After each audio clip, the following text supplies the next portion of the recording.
നമസ്കാരം. ആഴ്ചവട്ടത്തിലേക്ക് എല്ലാ CCTV പ്രേക്ഷകർക്കും സ്വാഗതം.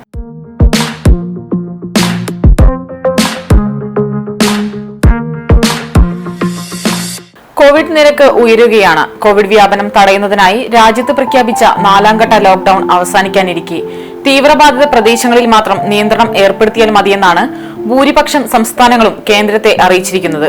എന്നാൽ കോവിഡ് നിരക്ക് കൂടുന്ന മുറയ്ക്ക് സ്ഥിതിഗതികളിൽ മാറ്റം വരുത്തിയാൽ അത് വലിയ തോതിലുള്ള പാകപ്പിഴകൾക്ക് കാരണമായേക്കാം. 4ാം ഘട്ട ലോക്ഡൌൺ അവസാനിക്കെ രാജ്യത്ത് കോവിഡ് നിരക്ക് കൂടുകയാണ്. എത്ര തന്നെ കരുതലോടെ മുന്നേറിയിട്ടും കോവിഡ് നിരക്ക് ഉയരുന്നത് ഏറെ ജാഗ്രതയോടെ നോക്കി കാണേണ്ടിയിരിക്കുന്നു. വിദ്യാഭ്യാസ സ്ഥാപനങ്ങൾ, ഷോപ്പിംഗ് മാളുകൾ, തിയേറ്റർ, ബാറുകൾ തുടങ്ങിയവയാണ് ദേശീയതലത്തിൽ ഇപ്പോഴും അടച്ചിട്ടിരിക്കുന്നത്. മെട്രോ സർവീസ് വീണ്ടും തുടങ്ങാനുള്ള അനുമതി നൽകിയേക്കും. ഭൂരിപക്ഷം മേഖലകളും തുറന്ന സാഹചര്യത്തിൽ ലോക്ഡൌൺ പിൻവലിക്കുക എന്ന നിർദ്ദേശം ഉയരുന്നുണ്ട്. എന്നാൽ ആരോഗ്യ മന്ത്രാലയം ഇതിനോട് യോജിക്കുന്നില്ല. കഴിഞ്ഞ 4 ദിവസമായി പുതിയ കോവിഡ് കേസുകളുടെ എണ്ണം ദിനം പ്രതി 6000 വെച്ച് കൂടുകയാണ്. 1 ലക്ഷത്തിൽ നിന്നും 1.5 ലക്ഷമായാണ് രാജ്യത്ത് കോവിഡ് കേസുകൾ അതിവേഗം വർദ്ധിക്കുന്നത്. ഇത്രയേറെ കരുതലും ഉണ്ടായിട്ടും കോവിഡ് നിരക്ക് കൂടുന്നത് വലിയ തോതിലുള്ള ആശങ്കകൾക്ക് ഇടവരുത്തുന്നുണ്ട്. അതേസമയം കോവിഡിനെ നേരിടാൻ കേന്ദ്ര സർക്കാർ പ്രഖ്യാപിച്ച ലോക്ഡൌൺ 5ാം ഘട്ടത്തിലേക്ക് നീങ്ങിയേക്കുമെന്ന് സൂചന. എന്നാൽ കൂടുതൽ ഇളവുകളോടെയാകും 5ാം ഘട്ടം. അതേസമയം രാജ്യത്തെ 70% കോവിഡ് കേസുകൾ റിപ്പോർട്ട് ചെയ്തിരിക്കുന്ന 13 നഗരങ്ങളിൽ കർശന നിയന്ത്രണം തുടരും. ലോക്ഡൌൺ 5ാം ഘട്ടത്തിൽ കർശന നിയന്ത്രണങ്ങൾ സ്വീകരിക്കുന്നതിന് സംസ്ഥാനങ്ങൾക്ക് കൂടുതൽ അധികാരം നൽകും. എന്നാൽ കേന്ദ്ര സർക്കാരിന്റെ മാർഗനിർദ്ദേശങ്ങൾ കൂടി പാലിച്ചുകൊണ്ടായിരിക്കണം നിയന്ത്രണങ്ങൾ. രാജ്യത്തെ കോവിഡ് രോഗികളുടെ 70%വും 13 നഗരങ്ങളിലായാണ് റിപ്പോർട്ട് ചെയ്തിരിക്കുന്നത്. മുംബൈ, ചെന്നൈ, ഡൽഹി, അഹമ്മദാബാദ്, താനെ, പൂനെ, ഹൈദരാബാദ്, കൊൽക്കത്ത, ഹൗറ, ഇൻഡോർ, ജയ്പൂർ, ജോധ്പൂർ, ചെങ്കൽപേട്ട്, തിരുവള്ളൂർ എന്നീ നഗരങ്ങളിലാണ് രാജ്യത്തെ ആകെ രോഗികളുടെ 70%വും ഉള്ളത്. അതുകൊണ്ട് തന്നെ ഈ 13 നഗരങ്ങളിൽ നിയന്ത്രണം കൂടുതൽ കർശനമാക്കും. കോവിഡ് എന്ന മഹാമാരിയെ പിടിച്ചുകെട്ടാൻ ഇനിയുമേറെ മുന്നോട്ടു പോകേണ്ടതുണ്ട്. കൂടുതൽ ഇളവുകൾ അനുവദിച്ചാൽ ഒരുപക്ഷെ കാര്യങ്ങൾ നിയന്ത്രണാതീതമായേക്കാം. സാഹചര്യത്തോട് പൊരുത്തപ്പെട്ട് കൂട്ടായി പ്രവർത്തിച്ചാൽ മാത്രമാണ് സമൂഹ വ്യാപനം തടയാനാകുക. അതിനാൽ ഇനിയും ബന്ധപ്പെട്ടവരുടെ നിർദ്ദേശങ്ങൾ അനുസരിച്ച് നമുക്ക് ഒരുമയോടെ മുന്നേറാം.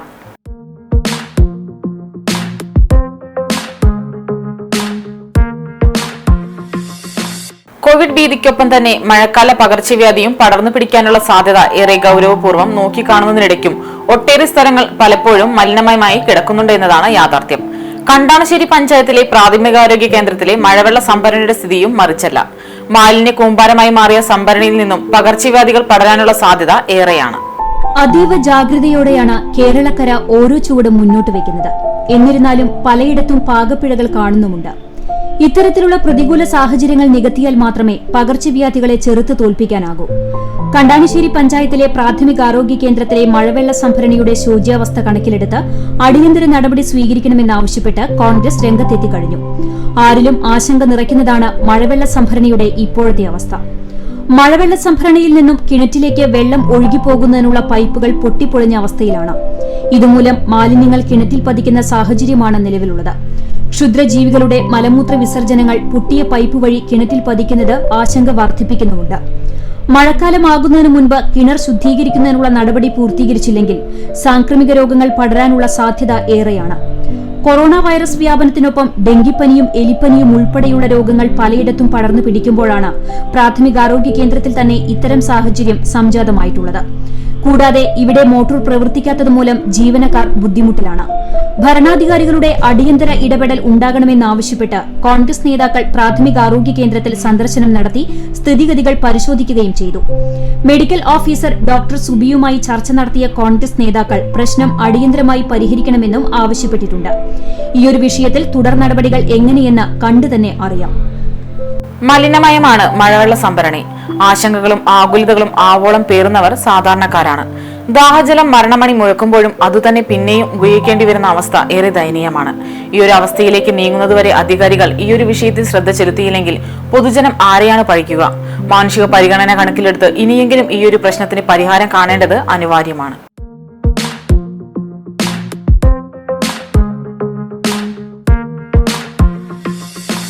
കോവിഡ് താണ്ഡവമാടുമ്പോഴും കുടിക്കാതെ ഇരിക്കാനാവാത്ത സ്ഥിതിയിലാണ് പലരും. ഈ ഒരു സാഹചര്യം മുതലാക്കി ഒളിഞ്ഞും മറഞ്ഞും ചാരായം വാറ്റുവിൽപ്പന പലയിടത്തും തകൃതിയായി നടക്കുന്നുമുണ്ട്.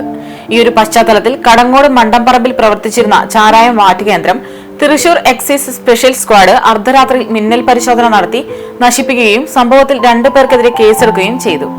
ലോക്ഡൌണിന്റെ മറവിൽ വാറ്റ് വിൽപ്പന പലയിടത്തും തകൃതിയായി നടക്കുന്നുണ്ട്. രഹസ്യ വിവരങ്ങളുടെ അടിസ്ഥാനത്തിൽ പലപ്പോഴും അതെല്ലാം പിടിക്കപ്പെടുന്നുമുണ്ട്. എന്നിരുന്നാലും പിന്നെയും കൂണുപോലെ പലയിടത്തും വാറ്റ് കേന്ദ്രങ്ങൾ സജീവമാകുന്ന കാഴ്ചയാണ് കാണാനാകുന്നത്. മണ്ടംപറമ്പ് പ്രദേശത്ത് ചാരായ നിർമ്മാണ വിൽപ്പനയും വൻതോതിൽ നടക്കുന്നുണ്ടെന്ന് ഡെപ്യൂട്ടി എക്സൈസ് കമ്മീഷണർ PK സനുവിന് രഹസ്യവിവരം ലഭിച്ചിരുന്നു. ഇതിന്റെ അടിസ്ഥാനത്തിലാണ് തൃശൂർ എക്സൈസ് സ്പെഷ്യൽ സ്ക്വാഡ് മേഖലയിൽ പരിശോധന നടത്തിയത്. ബുധനാഴ്ച 12 മണിക്ക് ആരംഭിച്ച പരിശോധന വ്യാഴാഴ്ച പുലർച്ചെ 4 മണി വരെ നീണ്ടുനിന്നു. തിരച്ചിലിൽ സ്വകാര്യ വ്യക്തിയുടെ പറമ്പിൽ പ്രവർത്തിച്ചിരുന്ന വാറ്റ് കേന്ദ്രം കണ്ടെത്തുകയും വാഷ് നശിപ്പിക്കുകയും ചെയ്തു. സംഭവത്തിൽ മണ്ടപ്പറമ്പ് പ്ലാവളപ്പിൽ മണി എന്ന സുനിത്, ചുള്ളിവളപ്പിൽ താമി എന്ന സതീശൻ എന്നിവർക്കെതിരെ തൃശൂർ എക്സൈസ് സ്പെഷ്യൽ സ്ക്വാഡ് കേസെടുക്കുകയും ചെയ്തു. ഇവരെ കൂടാതെ കൂടുതൽ പേർ കേസിൽ പ്രതിയാകാനും സാധ്യതയുണ്ട്. കാടിന് സമാനമായ പറമ്പിലെ കുറ്റിച്ചെടികൾക്കിടയിലാണ് കുടങ്ങളിലാക്കി വാഷ് സൂക്ഷിച്ചിരുന്നത്. 34 കുടങ്ങളിലായി കലക്കി വെച്ചിരുന്ന ഏകദേശം 510 ലിറ്റർ വാഷാണ് എക്സൈസ് സംഘം കണ്ടെത്തി നശിപ്പിച്ചത്. Excise special squad circle inspector Jiju ജോസിന്റെ നിർദ്ദേശപ്രകാരം ഇൻസ്പെക്ടർ G കൃഷ്ണകുമാർ ആയിരുന്നു പരിശോധനയ്ക്ക് നേതൃത്വം നൽകിയത്. വൈകുന്നേരത്തോടുകൂടി തൃശൂർ ഡെപ്യൂട്ടി എക്സൈസ് കമ്മീഷണർക്ക് ലഭിച്ച രഹസ്യവിവരത്തെ തുടർന്ന് കടങ്ങോട് വില്ലേജിൽ മണ്ടംപറമ്പ് എന്ന സ്ഥലത്ത് ക്രിസ്ത്യൻ പള്ളിക്ക് കിഴക്കുവശം ചാരായം മാറ്റുന്നതിനായി വൻതോതിൽ വാഷ് സൂക്ഷിച്ചിരിക്കുന്ന വിവരം ലഭിച്ചതിനെ തുടർന്ന് എക്സൈസിന്റെ സ്പെഷ്യൽ സ്ക്വാഡ് നടത്തിയ പരിശോധനയിൽ ഏകദേശം 34 കുടങ്ങളിലായി 510 ലിറ്റർ വാഷ് ഇവിടുന്ന് കണ്ടെടുത്തിട്ടുണ്ട്.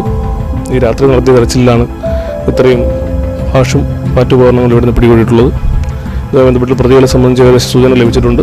തുടർന്നുള്ള അന്വേഷണത്തിൽ പ്രതികളെ അറസ്റ്റ് ചെയ്യുന്നതാണ്. മണ്ടംപറമ്പ് മേഖലയിൽ ചാരായ വാറ്റും വിൽപ്പനയും വ്യാപകമാവുകയാണ്. ലോക്ഡൌൺ സാഹചര്യം മുതലെടുത്ത് വാറ്റ് ചാരായം ലിറ്ററിന് 2000 രൂപയിലധികം ഈടാക്കിയാണ് വിൽപ്പന നടത്തുന്നത്. ഇതര ജില്ലകളിലേക്കും ചാരായം വിൽപ്പനയ്ക്കായി കൊണ്ടുപോകുന്നുണ്ട്. പിടിച്ചെടുത്ത വാഷിൽ നിന്ന് 2 ലക്ഷം രൂപയ്ക്കുള്ള ചാരായം നിർമ്മിക്കാൻ കഴിയുമെന്ന് ഉദ്യോഗസ്ഥർ പറഞ്ഞു. മണ്ടംപറമ്പ് പ്രദേശത്തു നിന്നും ഏകദേശം 500 ലിറ്ററിലധികം വാഷാണ് എക്സൈസ് സംഘം കണ്ടെത്തിയിട്ടുള്ളത്. മണ്ടംപറമ്പ് മേഖലയിൽ വ്യാപകമായ വ്യാജ ചാരായ നിർമ്മാണം നടക്കുന്നുണ്ടെന്നുള്ള വിവരത്തിന്റെ അടിസ്ഥാനത്തിലാണ് തൃശൂർ സ്പെഷ്യൽ സ്ക്വാഡ് മേഖലയിൽ പരിശോധന നടത്തിയത്. ക്യാമറമാൻ അഖിലിനോടൊപ്പം AM റഷീദ്, എരുമപ്പെട്ടി. ലോക്ഡൌൺ തുടങ്ങിയ ശേഷം മദ്യഷോപ്പുകൾ അടച്ചതിനെ തുടർന്ന് ജില്ലയിലെ വിവിധയിടങ്ങളിൽ വാറ്റുകേന്ദ്രങ്ങൾ സജീവമാണ്. എക്സൈസും പോലീസും പണിപ്പെട്ട് പരിശോധന ശക്തമാക്കിയിട്ടും സ്ഥിതിഗതികൾക്ക് മാറ്റമില്ല. ആയതിനാൽ ഇത്തരം പ്രവൃത്തികളിൽ ഏർപ്പെടുന്നവർക്കെതിരെ ബന്ധപ്പെട്ടവർ കർശന നടപടി കൈക്കൊള്ളേണ്ടിയിരിക്കുന്നു. അല്ലാത്തപക്ഷം അതൊരു പക്ഷേ മദ്യ ദുരന്തങ്ങളിലേക്ക് വഴിവച്ചേക്കാം.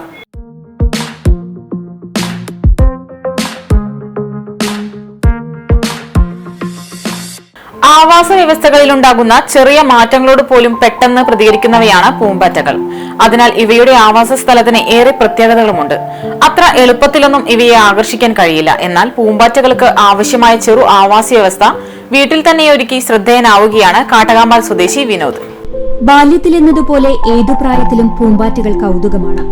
വസന്തകാലത്ത് ഉദ്യാനങ്ങളിൽ വരുന്ന പൂമ്പാറ്റകൾ മനോഹര കാഴ്ചകളാണ്. എന്നാൽ വർണ്ണശബളമായ ചിത്രശലഭങ്ങളുടെ ഉൽപ്പത്തി സങ്കീർണവും കൗതുകവുമാണ്.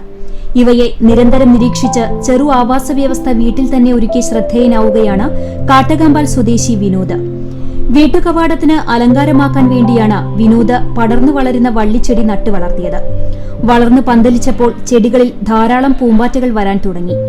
ഈ ചെടികളുടെ ഇലകളിലാണ് ഇവ മുട്ടകളിടുന്നത്. മുട്ടകൾ വിരിഞ്ഞ് പുഴുക്കളായി പിന്നീട് പ്യൂപ്പയായും ഈ ചെടിയുടെ ഇല തന്നെ ഭക്ഷിച്ച് വളർന്ന പൂമ്പാറ്റകളായി മാറുകയാണ്. വളരെ വലിപ്പമേറിയ ഗരുഡ ഇനത്തിൽപ്പെട്ട പൂമ്പാറ്റകളാണ് ഇങ്ങനെ ഉണ്ടാകുന്നത്. വിഷചികിത്സയ്ക്ക് വളരെ പ്രാധാന്യത്തോടുകൂടി ഉപയോഗിക്കുന്ന കരളകം എന്ന വള്ളിച്ചെടിയാണ് ഇത്. ഇതുപോലെ അനവധി ഔഷധ ചെടികൾ വിനോദ വീട്ടുവളപ്പിൽ നട്ടു വളർത്തുന്നുണ്ട്. നാട്ടിൽ അപൂർവമായി ലഭിക്കുന്ന കരളകം, വെള്ളടമ്പ്, കറ്റടി നായകം, ഏകനായകം, ഗരുഡപ്പച്ച തുടങ്ങി നിരവധി ഔഷധമൂല്യമുള്ള സസ്യങ്ങൾ വിനോദ വീട്ടുവളപ്പിൽ നട്ടു വളർത്തുന്നുണ്ട്. പൂമ്പാറ്റകളുടെ പ്യൂപ്പകളെ കുപ്പികളിലാക്കി അവയ്ക്ക് കർളകത്തിന്റെ ഇലകൾ നൽകി സംരക്ഷിക്കലാണ് ഇപ്പോൾ വിനോദിന്റെ മക്കളായ ആശ്വിൻ, ആഷ്ലി എന്നിവരുടെ പ്രധാന ജോലി. ഇത്തരത്തിലുള്ള ജൈവ വൈവിധ്യങ്ങൾ അപ്രത്യക്ഷമായപ്പോഴാണ് പൂമ്പാറ്റകളും പറന്നകന്നത്. ഇതുപോലെ വീട്ടുമുറ്റത്ത് പൂമ്പാറ്റകൾ പാറി പറക്കണമെന്ന് ആഗ്രഹിക്കുന്നവർക്ക് വൈവിധ്യമാർന്ന ചെടികൾ നട്ടുവളർത്താം. അങ്ങനെ നമുക്ക് ജൈവ വൈവിധ്യത്തിൽ കണ്ണികളാകാം. ഇതിങ്ങനെ കുഴിച്ചിട്ട് മൊത്തം വന്നപ്പോൾ ഇതിന്റെ മുകളിൽ പുഴുക്കൾ വന്നു. ഈ പുഴുക്കൾ വന്നപ്പോൾ ഇത് എന്ത് പുഴുക്കളാന്ന് നമുക്ക് അറിയില്ല, ചെറിയ പുഴുവാണോ എന്താണെന്ന് അറിയില്ല. ഇത് പിന്നെ ഒന്നും ചെയ്യാൻ പോയില്ല. കുറെ കഴിഞ്ഞപ്പോൾ ഈ പുഴു ഇത് പ്യൂപ്പയായിട്ട് മാറിയിട്ട് അതിന് പൂമ്പാറ്റകൾ വന്നു തുടങ്ങി. പൂമ്പാറ്റകൾ അതിൻ്റെ മുകളിൽ നടന്നു നോക്കുമ്പോൾ നിരീക്ഷിച്ച് നോക്കുമ്പോൾ ഈ ഇലയുടെ അടിയിൽ വന്നിട്ടാണ്, ഇലയുടെ അടിയിൽ നിൽക്കുമ്പോൾ ഈ ഇലയുടെ അടിയിൽ വന്നിട്ട് പൂമ്പാറ്റ മുട്ടയിടുന്നു. വളരെ ചെറുത്, നമ്മുടെ ഈ രായ്പൂലിൻ്റെ അത്ര ചെറിയൊരു പുഴുമരി, അത് വിരിഞ്ഞിട്ടാണ് ഇത് ഉണ്ടാവുന്നത്. ആരും ക്ഷണിക്കാതെ തന്നെ വിനോദിന്റെ വീട്ടിലെ സന്തത സഹചാരികളായി കഴിഞ്ഞു പൂമ്പാറ്റകൾ.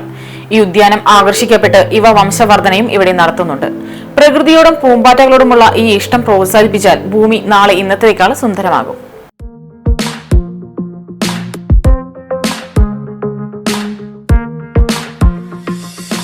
അമ്മയുടെ സ്നേഹത്തിന് പകരം വയ്ക്കാൻ ഒന്നും തന്നെ ഊഴിയിലില്ല. എങ്കിലും സംസ്ഥാനത്തിന്റെ പല തുറകളിലും ഈയൊരു പ്രമേയം തിരുത്തി കുറിച്ചിട്ടുണ്ട്. സ്വാർത്ഥ താല്പര്യങ്ങൾക്കായി സ്വന്തം കുഞ്ഞുങ്ങളെ ഇല്ലാതാക്കുന്നവരും വിരളമല്ല. മൃഗീയമായ വഴികളിലേക്ക് മനസ്സ് വ്യതിചലിക്കുമ്പോൾ അതിന്റെയെല്ലാം പരിണിതഫലം ഏറ്റുവാങ്ങുന്നത് ഇതൊന്നും അറിയാത്ത പാവം പൈതങ്ങളാണ്. കടവല്ലൂർ വടക്കുമുറിയിൽ നവജാത ശിശുവിന്റെ മൃതദേഹം പൊട്ടക്കിണറ്റിൽ കണ്ടെത്തിയത് സമൂഹത്തെയാകെ കണ്ണീരിലാഴ്ത്തി. കടവല്ലൂർ വടക്കുമുറിയിൽ പാടത്ത് പീടികയിൽ നൂറുദിന്റെ പറമ്പിലെ പൊട്ടക്കിണറ്റിലാണ് നവജാത ശിശുവിന്റെ മൃതദേഹം കണ്ടെത്തിയത്. ചങ്ങരംകുളത്തെ സ്വകാര്യ ആശുപത്രിയിലെ ഡോക്ടറുടെ മൊഴി പ്രകാരം കടവല്ലൂർ മാനം കണ്ടെത്ത 27 വയസ്സുള്ള ഷഹീറയ്ക്കെതിരെ CI KG സുരേഷ് കേസെടുക്കുകയും ചെയ്തു. പ്രസവം മനഃപൂർവ്വം മറച്ചുവെച്ചുവെന്ന കുറ്റത്തിനാണ് നിലവിൽ കേസെടുത്തിട്ടുള്ളത്. കുട്ടിയെ കിണറ്റിൽ എറിഞ്ഞത് സംബന്ധിച്ച് തുടർന്നുള്ള അന്വേഷണത്തിൽ നടപടിയുണ്ടാകും. പ്രസവത്തെ തുടർന്നുള്ള അമിത രക്തസ്രാവവുമായി ബന്ധപ്പെട്ട് ചങ്ങരംകുളത്തെ ആശുപത്രിയിൽ യുവതി ചികിത്സയ്ക്ക് ചെന്നിരുന്നു. ഇവിടെയുള്ള ഡോക്ടർ ചങ്ങരംകുളം പോലീസിനെയും അവർ വിവരം കുന്നംകുളം പോലീസിനെയും അറിയിക്കുകയായിരുന്നു. പിറന്ന ഉടനെ കുട്ടിയെ കിണറ്റിലിട്ടതാണെന്നാണ് പ്രാഥമിക നിഗമനം. പോലീസ് നടത്തിയ പരിശോധനയിൽ കിണറ്റിൽ കമിഴ്ന്നു കിടക്കുന്ന നിലയിൽ ആൺകുഞ്ഞിന്റെ മൃതദേഹം കണ്ടെത്തുകയായിരുന്നു. മൃതദേഹത്തിന് 5 ദിവസത്തെ പഴക്കമുണ്ടെന്നാണ് കരുതുന്നത്. മൃതദേഹം പുറത്തെടുത്ത് തൃശൂർ മെഡിക്കൽ കോളേജ് ആശുപത്രിയിൽ പോസ്റ്റ്മോർട്ടം നടപടികൾ പൂർത്തിയാക്കി. പോസ്റ്റ്മോർട്ടം റിപ്പോർട്ട് കിട്ടിയാൽ മാത്രമേ കൂടുതൽ വിവരങ്ങൾ പുറത്തുവരൂ. ചങ്ങരംകുളത്തെ സ്വകാര്യ സ്ഥാപനത്തിൽ ജോലിക്കാരിയായ യുവതിക്ക് 2ാം ക്ലാസ്സിൽ പഠിക്കുന്ന മകളുണ്ട്. 3 വർഷം മുൻപ് വിവാഹമോചിതയായ യുവതിയും 7 വയസ്സായ മകളും മാത്രമാണ് പള്ളി കമ്മിറ്റിക്കാർ നിർമ്മിച്ചു നൽകിയ വീട്ടിൽ താമസിക്കുന്നത്. മാസം തികയാതെ പ്രസവിച്ച കുഞ്ഞിനെ യുവതി ബക്കറ്റിലാക്കിയാണ് കിണറ്റിലെറിഞ്ഞതെന്നാണ് പോലീസ് കരുതുന്നത്. പലപ്പോഴും വിവേചനം നഷ്ടപ്പെട്ടുള്ള പ്രവൃത്തികൾ വർണ്ണനകൾക്കും മേലെയാവുകയാണ്. ജനിച്ച നിമിഷങ്ങൾക്കകമുള്ള കുഞ്ഞിന്റെ ദാരുണ മരണം മനുഷ്യ മനസാക്ഷിയെ കണ്ണീരിലാഴ്ത്തുന്നു. പോസ്റ്റ്മോർട്ടം റിപ്പോർട്ടിന്റെ ഫലത്തിനുതകുന്ന കനത്ത ശിക്ഷ തന്നെ ഇതുമായി ബന്ധപ്പെട്ടവർക്ക് നീതിപീഠം വിധിക്കേണ്ടിയിരിക്കുന്നു.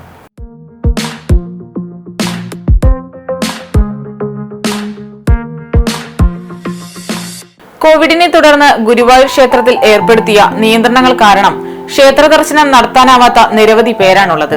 ഈ അപ്രതീക്ഷിത ലോക്ഡൌൺ അക്ഷരാർത്ഥത്തിൽ കച്ചവടക്കാരെയാണ് ലോക്കാക്കി കളഞ്ഞത്. എന്നാൽ ഇപ്പോൾ ഗുരുവായൂർ ക്ഷേത്രത്തിന് പുറത്ത് 3ാമത്തെ വിവാഹ മണ്ഡപത്തിന് സമീപം നിന്ന് ദർശനം നടത്താൻ ഭക്തർക്ക് ദേവസ്വം അനുമതി നൽകിയിരിക്കുകയാണ്. ഇതിനോടനുബന്ധിച്ച് കിഴക്കേ നടയിൽ ഗേറ്റുകളിൽ ദേവസ്വം സ്ഥാപിച്ചിരുന്ന തടസ്സങ്ങളും നീക്കിക്കഴിഞ്ഞു. ഭൂലോക വൈകുണ്ഠം എന്ന് വിളിക്കപ്പെടുന്ന ഗുരുവായൂർ ക്ഷേത്ര ദർശനം മുക്തിമാർഗമായിട്ടാണ് ഭക്തർ കണക്കാക്കി വരുന്നത്.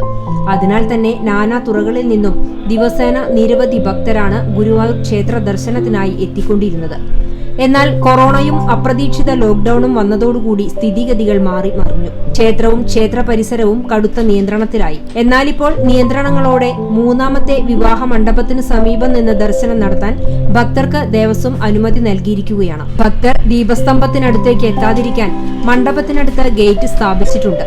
ഇതിനരികെ സെക്യൂരിറ്റി ജീവനക്കാരെയും നിയോഗിച്ചു കഴിഞ്ഞു. തടസ്സങ്ങൾ നീക്കിയതോടെ ക്ഷേത്രത്തിന് പുറത്തുനിന്നും ദർശനം നടത്തുന്നതിന് ഭക്തർ എത്തിത്തുടങ്ങി.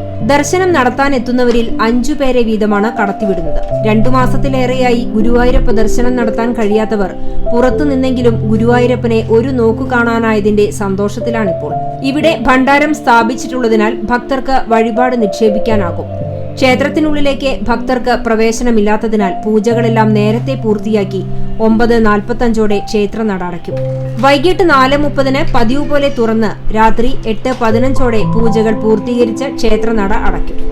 സാധാരണ ദിവസങ്ങളിൽ ഉച്ചയ്ക്ക് 2 വരെയും രാത്രി 9 വരെയും ക്ഷേത്രനട തുറന്നിരിക്കാറുണ്ട്. ക്ഷേത്രത്തിലെ പാരമ്പര്യ പ്രവൃത്തിക്കാർക്കും ഡ്യൂട്ടിയിലുള്ള ജീവനക്കാർക്കും മാത്രമാണ് ക്ഷേത്രത്തിലേക്ക് പ്രവേശനം അനുവദിച്ചിട്ടുള്ളത്. ലോക്ഡൌണിൽ ഇളവുകൾ നിലവിൽ വന്നിട്ടും ക്ഷേത്രനടയിലെ വ്യാപാരികൾക്ക് കടകൾ തുറക്കാൻ പറ്റാത്ത സ്ഥിതിയായിരുന്നു. നിയന്ത്രണങ്ങളോടെ ദർശനത്തിന് അനുമതിയായതോടെ ക്ഷേത്രനടയിലെ വ്യാപാരികൾക്ക് കട തുറക്കാനും അനുവാദം നൽകി. എന്നാൽ ഭക്തരുടെ തിരക്ക് കുറവായതിനാൽ കടകൾ തുറന്നിട്ടില്ല. ഭക്തരെ മാത്രം ആശ്രയിച്ച് നടത്തുന്ന കച്ചവട സ്ഥാപനങ്ങളാണ് ക്ഷേത്രനടയിലുള്ളത്. അതിനാൽ ഭക്തരുടെ വരവ് കണക്കിലെടുത്താകും കച്ചവട സാധ്യത തുറക്കുക. കേരളത്തിലെ ക്ഷേത്രങ്ങളിൽ ഏറ്റവും കൂടുതൽ ഭക്തർ ദർശനത്തിനെത്തുന്ന പുണ്യസങ്കേതമാണ് ഗുരുവായൂർ. രാപ്പകൽ വ്യത്യാസമില്ലാതെ ഭക്തർ ദർശനത്തിനെത്തിയിരുന്ന ഗുരുവായൂർ ക്ഷേത്രവും ക്ഷേത്ര പരിസരവും ഇന്ന് ശാന്തമാണ്. ലോക്ഡൌൺ ഇളവുകൾ വന്നതോടെ പുറത്തുനിന്നെങ്കിലും ഒരു നോക്ക് ഗുരുവായൂരപ്പനെ കണ്ട് ആത്മനിർവൃതി അണയാൻ ഒരുങ്ങുകയാണ് ഭക്തജനങ്ങൾ.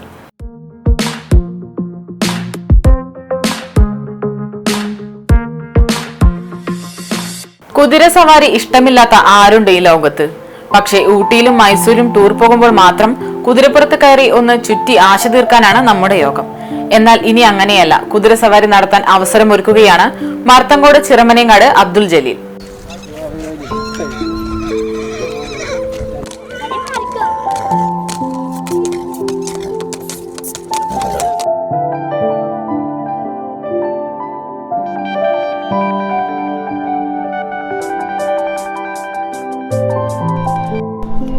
ഇതിഹാസങ്ങളിലും കുട്ടിക്കഥകളിലുമുള്ള രാജകുമാരന്മാരെ പോലെ കുതിരസവാരി നടത്താൻ അവസരമൊരുക്കുകയാണ് മരത്തങ്കോട് ചിറമനേങ്ങാട് അബ്ദുൽ ജലീൽ. കുതിരകളോടുള്ള ഇഷ്ടം മൂലം വാങ്ങിക്കൂട്ടിയ സ്വന്തം കുതിരകളിലാണ് നാട്ടിലെ കുട്ടികൾക്കും കൂടി റൈഡിൽ പരിശീലനം നൽകി വരുന്നത്. കുട്ടിക്കാലം മുതൽ ചിത്രകഥകളിൽ നിന്നും മറ്റും ആകൃഷ്ടനായാണ് കുതിരകളെ സ്വന്തമാക്കാനുള്ള മോഹം ഉണ്ടായത്. എന്നാലിപ്പോൾ നാട്ടിലെ കുട്ടികൾക്കും മുതിർന്നവർക്കും കുതിരസവാരിക്കുള്ള കോച്ചിംഗ് സെന്ററായി മാറിക്കഴിഞ്ഞിരിക്കുകയാണ് ഇവിടം. 8 വർഷം മുമ്പ് ആദ്യം കുതിരയെ വാങ്ങി തുടങ്ങി. ഇപ്പോൾ 7 കുതിരകളാണ് ഈ കുതിരാലയത്തിലുള്ളത്. കുതിരകളെ സംരക്ഷിക്കാനായി പ്രതിമാസം 20,000 രൂപയോളം ചെലവ് വരുന്നുണ്ടെങ്കിലും യുവതലമുറയ്ക്ക് ആവേശമായി തീർന്ന റൈഡിങ്ങിന് വേണ്ടി ഏത് പ്രതിസന്ധികൾക്കിടയിലും ഇവയെ സംരക്ഷിക്കുക എന്നത് ജീവിതത്തിന്റെ ഭാഗമായി അബ്ദുൾ ജലീൽ കാണുന്നു. പെയിന്റിംഗ് തൊഴിലാളിയായ അബ്ദുൾ ജലീലിന്റെ 4 മക്കളിൽ മൂത്ത മകനും 10 വയസ്സുകാരനുമായ ഇഷാമും ഇതിനകം നല്ല റൈഡറായി കഴിഞ്ഞു. ഒപ്പം തന്നെ 2 കോച്ചുകളെ വെച്ച് പരിസരത്തെ കുട്ടികളെയും യുവാക്കളെയും പരിശീലിപ്പിച്ചു വരുന്നുണ്ട്. പരിസരത്തു തന്നെയുള്ള പന്നിത്തടം ഗ്രൗണ്ട്, ചിറമനേങ്ങാട് പാടശേഖരം എന്നിവിടങ്ങളിലാണ് പരിശീലനം നടത്തിവരുന്നത്. മൈസൂരിൽ ടെസ്റ്റ് നടത്തി റൈഡിംഗ് സർട്ടിഫിക്കറ്റും കൂടി ലഭ്യമാക്കിയാലാണ് പരിശീലനം പൂർത്തിയാകുക. കൂടാതെ കല്യാണങ്ങൾ, ആഘോഷങ്ങൾ എന്നിവയ്ക്ക് അബ്ദുൾ ജലീലിന്റെ കുതിരകൾക്ക് നല്ല ഡിമാൻഡാണ്.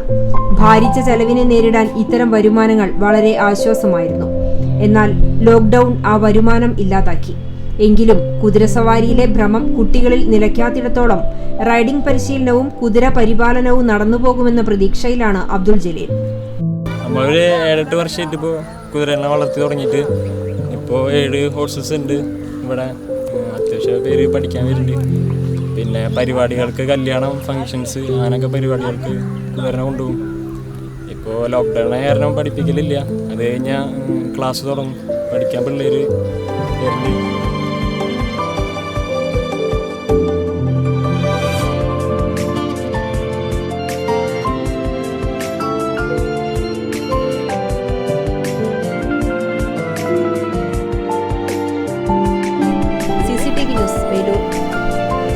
ലോക്ഡൌൺ കാലത്ത് അല്പസ്വല്പം ബുദ്ധിമുട്ടുകളൊക്കെ ഉണ്ടെങ്കിലും കുതിരകളെ വളർത്തുന്നതിൽ ഏറെ സംതൃപ്തനാണ് അബ്ദുൾ ജലീൽ. പ്രായഭേദമന്യേ ഏവരും കുതിരകളെ നേരിൽ കാണാനും സവാരി നടത്താനും ഇവിടേക്ക് എത്തുന്നുമുണ്ട്. മനസ്സിൽ ആഗ്രഹം വെച്ച് ഇനിയാരും കാത്തിരിക്കേണ്ട. മരത്തങ്കോട് ചിറമനേങ്ങാട് ചെന്നാൽ കുതിരകളോടൊത്ത് ഇഷ്ടാനുസരണം സവാരി നടത്താം.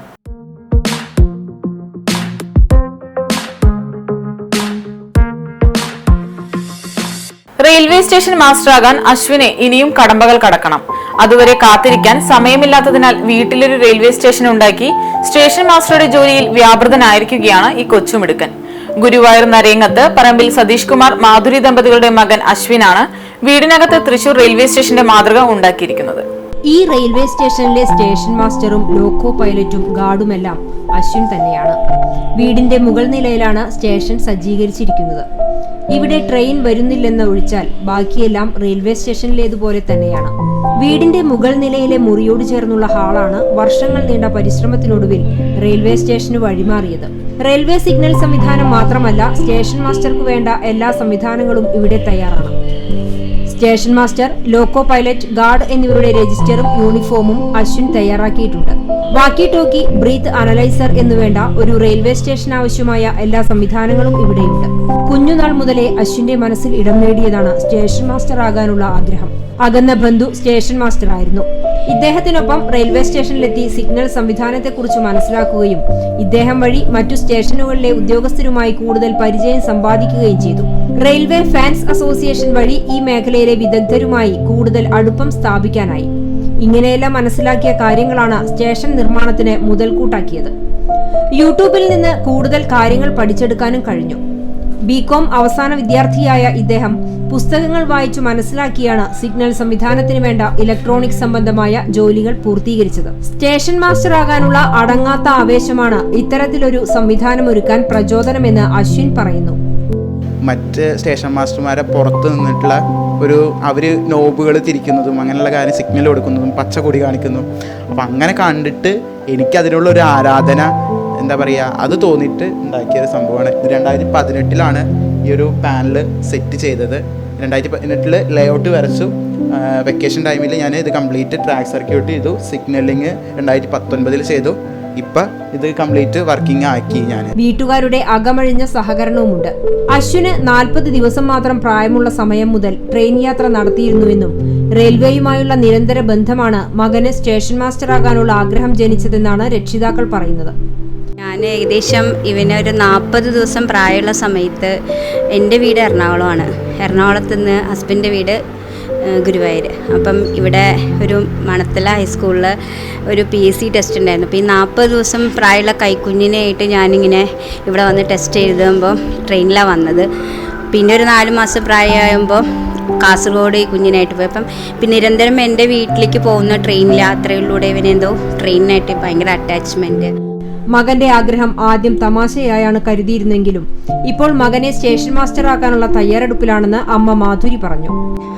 സ്വപ്നം ആയ സ്റ്റേഷൻ മാസ്റ്റർ ആവുക എന്നുള്ളത് അവൻ്റെ വലിയൊരു സ്വപ്നമാണ്. പഠനം പകുതി വഴിയിൽ ഇപ്പോൾ ഡിഗ്രി ഫൈനൽ ഇയർ ആയി. അത് കഴിഞ്ഞ് അവനെത്താനുള്ള വഴിയിലേക്ക് ഞാനും അച്ഛനും അവൻ്റെ കുഞ്ഞഞ്ചനും എല്ലാവിധ സപ്പോർട്ടും കൊടുക്കും. വീടിനകത്ത് സ്റ്റേഷൻ ഒരുക്കാൻ 20,000 രൂപയിലധികം ചെലവ് വന്നു. പഠിപ്പ് പൂർത്തീകരിക്കുന്ന മുറയ്ക്ക് railway non technical popular category പരീക്ഷ എഴുതി യഥാർത്ഥ സ്റ്റേഷൻ മാസ്റ്ററാകാൻ കാത്തിരിക്കുകയാണ് അശ്വിനും കുടുംബവും. ചില ഉറച്ച തീരുമാനങ്ങൾ അങ്ങനെയാണ്. ആഗ്രഹ സഫലീകരണം വരെ തീവ്രമായി ഹൃദയത്തിൽ ഇടം പിടിക്കും. സ്റ്റേഷൻ മാസ്റ്ററാകാനുള്ള അർപ്പണബോധത്തോടെയുള്ള ഇത്തരം നീക്കങ്ങൾ ഒരുപക്ഷെ നാളെ അശ്വിന്റെ ജീവിതത്തിൽ മികച്ച മുന്നേറ്റം നടത്തിയേക്കാം.